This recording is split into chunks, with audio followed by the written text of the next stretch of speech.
It will not apply to the inner line areas notified under the Bengal Eastern Frontiers Regulation, that is 1873.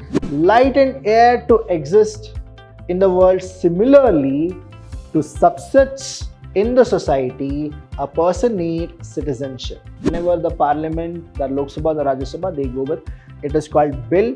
The minute approval is taken by the president, it becomes an act.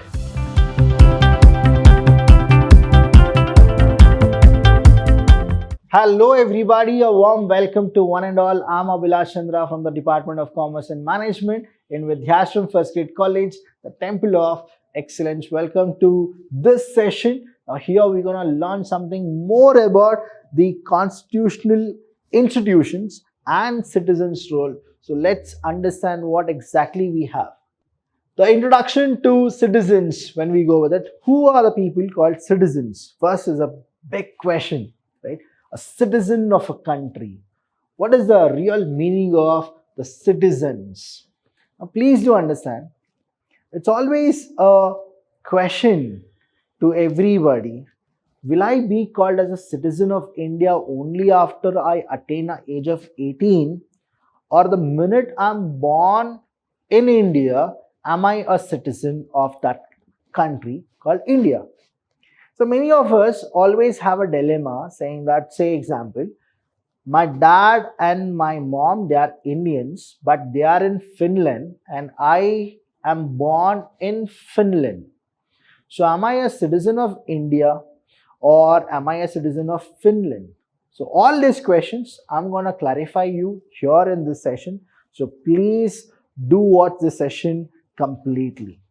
So first one, a plant need water. Say I'm giving you a simple examples. Light and air to exist in the world similarly to subsets in the society, a person needs citizenship. So that means, see how the comparison is, right? We are comparing citizenship with what? Water, which a plant needs, the light and air so that we can live in the world, and similarly to subsets in the society, a person needs what? Citizenship. So citizenship means membership in a nation. Every country in the world gives citizenship to the people who lived within the nation's territory. Citizens of India can enjoy single citizenship because we have something called Union of India. We are not united by states, Union of States. They are full member of India and owe allegiance to it. Indian citizens can enjoy all political and social rights noted in the Constitution of India. The fundamental rights in the Part 3 of the Indian Constitution deals with citizens, right? The citizens also have certain duties. We call it as the fundamental duties in the Article 51A. To perform for the nation mentioned in Article 51A of the Constitution of India. So this is what the introduction part is. Next we have CAA. You can get this for a 5 marks question or a 10 marks question. The Citizenship Amendment Act, commonly known as CAA. The Parliament passed the Citizenship Amendment Bill 2019, which received the President assent to become an act. Earlier, whenever the Parliament, the Lok Sabha, the Rajya Sabha, they go with, it is called bill. The minute approval is taken by the President, it becomes an act. The Citizenship Act 2019 seeks to amend the Citizenship Act 1955. 1955, we had Citizenship Act, it is now revised. Our Citizenship Act 1955 provides various ways in which citizenship may be acquired. It provides for citizenship by birth. By birth, you get the citizenship. Descent registration, you register, you will get a citizenship. Naturalization and by incorporation of the territory into India, then also you will get citizenship. And illegal migrants is prohibited from acquiring Indian citizenship. Now somebody comes from somewhere and they stay illegally. Now they can't get citizenship. An illegal migrant is a foreigner who either enters India illegally, that is without valid travel documents like a visa and passport, or enters India legally but stays beyond the time period permitted in the travel document. So it is again what? Illegal. They are called foreigners and not Indians. The bill amends the act to provide that the Hindus, Sikhs, Buddhists, Jain, Parsi and Christians from Afghanistan, Bangladesh and Pakistan who entered India on or before the 31st of December 2014 will not be treated as illegal migrants. That is what the bill says.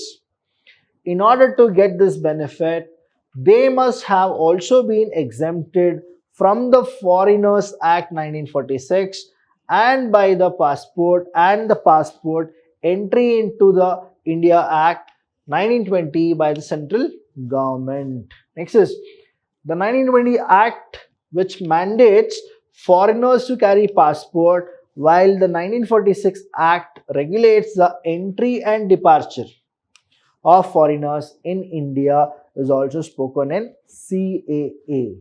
That is what it is. Now here, applicability of the amended act. What are the applicability? These provisions on citizens for illegal migrants will not apply to tribal areas as Assam, Meghalaya, Mizoram and Tripura, including the 6th schedule to the constitution. These tribal areas include Karbi Anglong, that is in Assam, Garo Hills, Meghalaya, a beautiful place actually, you people should watch it, Chakma district in Mizoram, and Tripura tribal areas and the districts. It will not apply to the inner line areas notified under the Bengal Eastern Frontiers Regulation, that is 1873.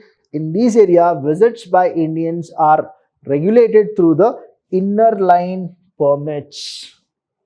Next here, the same way, if you go with it, they have given it very briefly that what should be done and what should not be done. The Rights to the Information Act, we call it as the right to information. So, Right to Information Act, what it says, again it can be a 5 marks question. The Right to Information Act 2005 provides the procedure by which public can make requests for information held by the public authority. It also provides for the setup of information commissions to deal with complaints and appeals arising in the information system.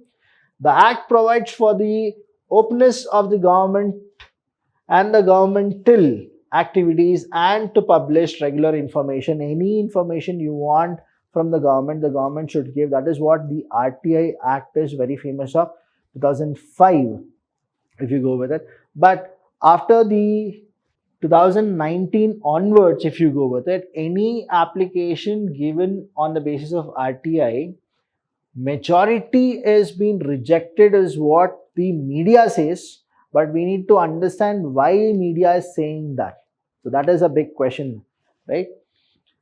The key concept first is transparency and accountability will happen. The right of any citizen to know what is the information. The obligation of public authority, they should give, it's their duty, it should be transparent. Responsibility on all section of life, citizens, NGOs and medias. See, the media, they are the people who have a lot of responsibility in collecting the true data. The RTI Act has paved way for information, that is informed citizen and citizenry, which would strengthen the democratic government of India. See, we vote, we elect our government. We should know about whether they are doing good or bad, right? So that's why RTI is a must. Civil society, you can get a MCQ question with this. Civil society includes all private organizations of the people, press, professional association of the people, human rights groups and organization, that is voluntary social services organization, in fact all NGO working in society. In other words, civil society refers to effective presence of non-governmental autonomous group and association, business groups, interest group, trade union, voluntary social service organization. They are called the civil society. They will have a kind of objective, that is to uphold the government, to uphold the country, to uphold the people. They have their own perspectives and their own objectives to do something for the society. That is what the civil society does. Features: it consists of non-governmental, it is voluntarily done, is a different from both state and the society. However, neither opposed to state nor to society. On the contrary, it works as a supplementary to each of the two, that is central as well as state. Features: now when we go with this features of civil society, democratic system constituted by the well organized and active presence. Both liberalism and Marxism accepts and advocates the role of civil society, but each conceptualize it in the different way. They always are for the public. That is what they are. Education policy, now we have 2020. We had something called NEP, National Education Policy. Now in Karnataka, we have one more, that is SEP, that is State Education Policy. Since the country's independence in 1947, the Indian government sponsored a variety of programs to address the problems of illiteracy in both rural and urban India. There was this person called Maulana Abdul Kalam Azad. Hats off to him. We all need to praise him the way he did. He was the first education minister of independent India. He gave the kind of education system which at that point of a time was needed, and he also gave a kind of a thing saying that we need to always update the minute we are growing. That is what Maulana Abdul Kalam Azad said. So the Union government established the University Education Commission in 1948 and 49. The Secondary Education Commission was started in 1952 and 53 after independence. Both are there. 1948 to 49. 1952 to 53, that is after election. That is Universities Grant Commission, that is UGC, University Grant Commission, and Kothari Commission, that is 1964 and 66. Kothari Commission was there, and they started to go with making more institutions for education. In 1968, based on the report and recommendation of the Kothari Commission, the government headed by the Prime Minister Indira Gandhi announced the first national policy on education, that is NEP, National Education Policy, 1968. So here the policy called for fulfilling compulsory education for all children up to the age of 14 as stipulated by the Constitution of India, and specialized training and qualification of teachers were given in 1968. The same way, 1986 also it happened. The government led by Rajiv Gandhi introduced the new education policy, that is again National Education Policy of 1986. The new policy called for special emphasis on the removal of disparity and equalize education opportunity, that is especially for Indian women, scheduled tribe, scheduled caste and the communities. So there was so many disparity then, and he reduced it in this policy of 1986. To achieve such a social integration, the policy called for expanding scholarship, adult education, recruiting more teachers from the scheduled caste, incentives for poor families to send their children to schools regularly, development of new institutions, and providing housing and services were given.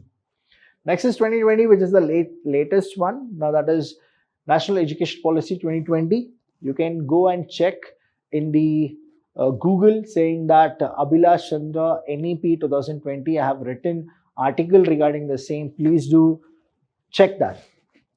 In 2019, the then Minister of Human Resource Development and now the Ministry of Education released a draft new education policy 2019, which was followed by a number of public consultation.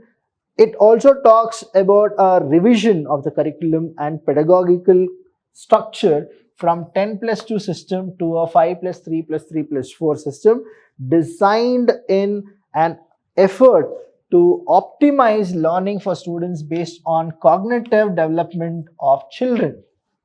Students will spend 5 years in the foundational stage. So that is, say, 5 plus 3 plus 3 plus 4. So 5 is the foundation.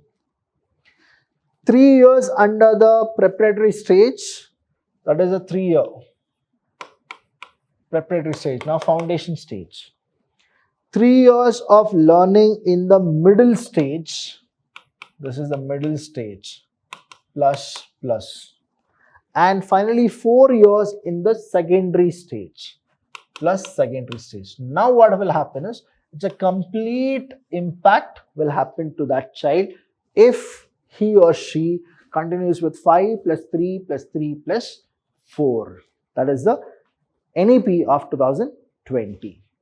Next, a student has a human resource, right? They are the real human resource. See, the way human resource is the scarcest resource in any of the organization, here also people, they are very, very important when it comes to developing any country or to make a country developed. So nation for its existence basically need food, cloth and shelter. Recently we have come to know that there is something left behind which is to be considered, that is human resource. Every student must become a human resource to strengthen society and nation. Let us see the northeastern countries which had turned into human resource countries. Now please do understand, if we develop to the greatest efficiency what we can, then definitely one day India will be a developed nation. So your invigilator of society, students are what? Invigilator. Now how? Student must invigilate his environment. He must be active in every field. He should be participate in political also. That is always she/he. According to Plato, education should be given up to 25 years at the elementary level and up to 35 years at the higher level. This is the curve mental malady by the mental medicine. That is what he says. If a student does not participate in every field, it will be turned into a river which has no flow. It will be the house for algae, frog and formidable insects, is what he says. That's why we should be what? The invigilators of the society.